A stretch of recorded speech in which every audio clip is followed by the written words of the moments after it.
હવે સમાચાર વિગતવાર। સુરતમાં વરસાદની પરિસ્થિતિને લઈને 24 કલાક કંટ્રોલ રૂમ કાર્યરત કરાયો છે। ઉકાઈ ડેમમાંથી 2,47,000 ક્યુસેક પાણી છોડવામાં આવ્યું છે, ત્યારે મુખ્યમંત્રીએ મનપા કમિશનર પાસેથી પરિસ્થિતિનો તાગ મેળવ્યો હતો।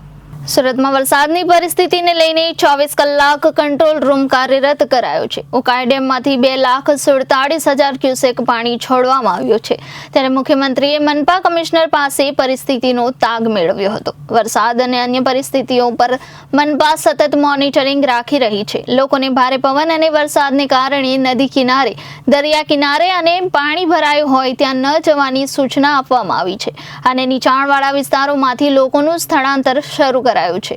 કતારગામના સબરીનગર, ડકઓવારા અને રેવાનગરમાંથી લોકોનું સ્થળાંતર કરવામાં આવ્યું છે। ઉકાઈ ડેમ અને ભારે વરસાદને કારણે જે વિસ્તારને વધારે અસર થાય ત્યાં અગાઉથી જ માર્કિંગ કરવામાં આવ્યું છે। આ તમામ વિસ્તારમાં જો જરૂર પડશે તો એલર્ટ આપવામાં આવશે। ઉકાઈ ડેમની ટીમ સાથે સુરત મનપા સાથે સતત સંપર્કમાં છે।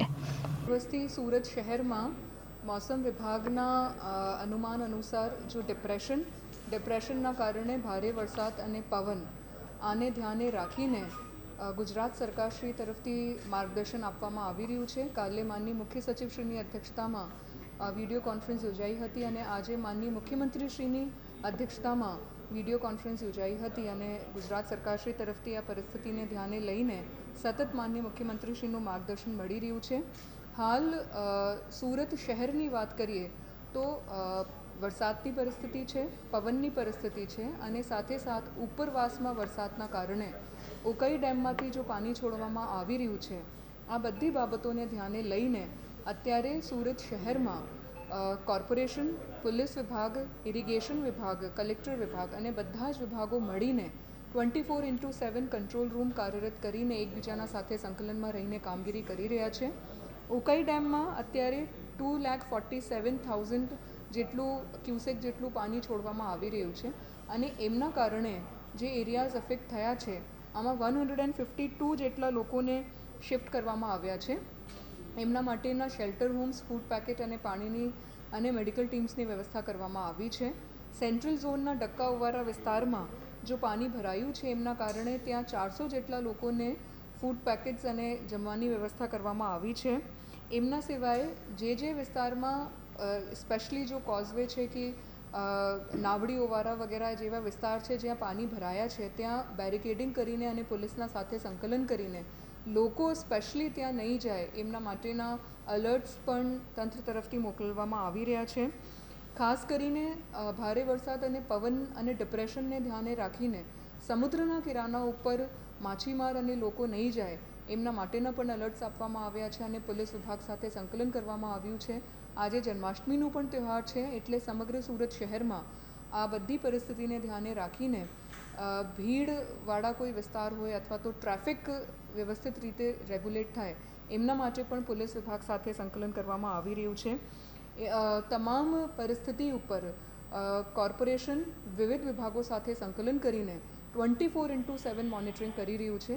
આપના તરફથી હું લોકોને અપીલ કરું છું કે ભારે વરસાદ, પવન અને ડિપ્રેશનની પરિસ્થિતિને ધ્યાને રાખીને ખાસ કરીને બાળકો, સિનિયર સિટીઝન્સ અને પ્રેગ્નન્ટ વિમેન બહાર ના નીકળે અને બીજું તાપી નદીના પ્રવાહ વધારે હોવાથી તાપી નદીના આજુબાજુના વિસ્તારોમાં લોકો ના જાય અથવા તો ખાડીમાં વિસ્તારમાં પ્રવાહ વધારે હોવાથી ત્યાં ના જાય અથવા તો સમુદ્રના કિનારા ઉપર અત્યારે ડિપ્રેશન અને પવન અને વરસાદની પરિસ્થિતિના ધ્યાને રાખીને લોકો મૂવમેન્ટ ના કરે એવી હું અપીલ પણ કરું છું।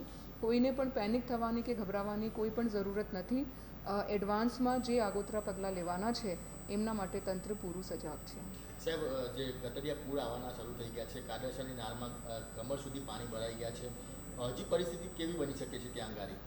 અત્યારે આજના માટે મોસમ વિભાગ તરફથી રેડ એલર્ટ સુરત શહેરને આપવામાં આવ્યું છે અને એમના કારણે ભારે વરસાદની પરિસ્થિતિની સંભાવના છે અને સાથે સાથ ઉપરવાસમાં જો વરસાદ થઈ રહી છે ત્યાંથી ઉકાઈ ડેમમાંથી જો પાણી છોડવામાં આવી રહ્યું છે એ બે પરિસ્થિતિને ધ્યાને લઈને કેટલું પાણી અથવા તો વોટર લોગિંગ થાય એમના ઉપર તંત્ર વોચ કરી રહ્યું છે। જે પણ જરૂરત પડશે એ પ્રમાણે આગોતરો કામગીરી કરવામાં આવશે। કયા કયા વિસ્તાર છે જે હજી ઇફેક્ટિવ થઈ ગયા છે જેમાં ગટરિયા પૂર આવી શકે છે? અત્યારે જ્યાંથી શિફ્ટિંગ કરાવવામાં આવ્યું છે એવા કતારગામમાં સબરીનગર એરિયા છે, વેસ્ટ ઝોનમાં પાલ આરટીઓની પાછળ અને રીવાનગર છે, અને સેન્ટ્રલ ઝોનમાં જો ટક્કાઓવાળા એરિયા છે ત્યાં પાણી ભરાયાનું પ્રશ્ન ઉપસ્થિત થયું છે, અને ત્યાં વેસ્ટ ઝોન અને કતારગામ ઝોનમાં ઓલરેડી 152 જેટલા લોકોને શિફ્ટ કરી દેવામાં આવ્યા છે. ભવિષ્યમાં જ્યારે વરસાદની પરિસ્થિતિ અને ઉકાઈ ડેમમાંથી જો વધારે કોઈ પાણી છોડવામાં આવે એને ધ્યાને રાખીને જ્યાંથી પણ શિફ્ટિંગ કરાવવાનું હશે તંત્ર આગોતરું શિફ્ટિંગ કરશે. અત્યારે ઉકાઈ ડેમમાંથી જો પાણી છોડવામાં આવી રહ્યું છે એમના કારણે તબક્કાવાર જો વેસ્ટ ઝોન અને સેન્ટ્રલ ઝોનમાં ફ્લડગેટને ઓપરેટ કરવા માટેની કામગીરી ચાલુ કરવામાં આવી છે, અને બંધ કરવાનું ખોલવાનું એ બંને જો પરિસ્થિતિ છે એ ઉકાઈ ડેમમાંથી કેટલું પાણી છોડવામાં આવશે અને વરસાદ એ બંનેને ધ્યાને રાખીને કરવામાં આવશે. તબક્કાવાર મીડિયાને પણ તમામ પ્રકારની માહિતી અત્રેથી આપવામાં આવી રહી છે, પણ જે પણ પરિસ્થિતિ ઉદ્ભવશે એમનું આગોતરી માહિતી પણ તંત્ર તરફથી આપવામાં આવશે. મેમ, અત્યારે કોઝવેની સપાટી છે તે 10 મીટરની ઉપર ચાલી રહી છે, ભયજનક સપાટી 11 મીટરની આસપાસ ચાલે, 1 મીટરની આસપાસ જ જે કહેવાય કે ડિફરન્સ છે. જો આગામી દિવસમાં વધુ વરસાદ પડે છે, પાણી છોડવામાં તો કયા કયા વિસ્તારમાં ઇફેક્ટિવ થઈ શકે છે? જો ઉકાઈ ડેમ અને ભારે વરસાદના કારણે મોટા ભાગે જો એરિયાઝ અફેક્ટ થાય છે એ કતારગામ ઝોન, વેસ્ટ ઝોન અને સેન્ટ્રલ ઝોનમાં આવે છે. એ તમામ એરિયાઝનું મેપિંગ કરવામાં આવ્યું છે. અત્યારે અમે કોઈને પણ પેનિક અથવા તો પેનિક કરવા માંગતા નથી, પણ જ્યારે પણ કોઈ પણ પરિસ્થિતિ ઉદ્ભવશે એના આધારે જે વિસ્તારોમાં અલર્ટ આપવા માટેની જરૂરત પડશે એમને એડવાન્સમાં અલર્ટ આપવામાં આવશે. એ તમામ વિસ્તારોનું મેપિંગ ત્યાં ઝોનની જો ટીમ્સ છે એ સતત ત્યાં ફિલ્ડ વિઝિટ્સ કરી રહી છે. આખી રાત્રે કાલે પણ ફાયરની ટીમ્સ અને ઝોનની ટીમ્સ આ તમામ વિસ્તારોમાં ફરીને સ્થિતિનું પણ મોનિટરિંગ કન્ટિન્યુઅસલી ફિલ્ડ ઉપરથી પણ કરતી હતી. કંટ્રોલ રૂમ્સ આ તમામ ઝોનમાં 24/7 કાર્યરત છે.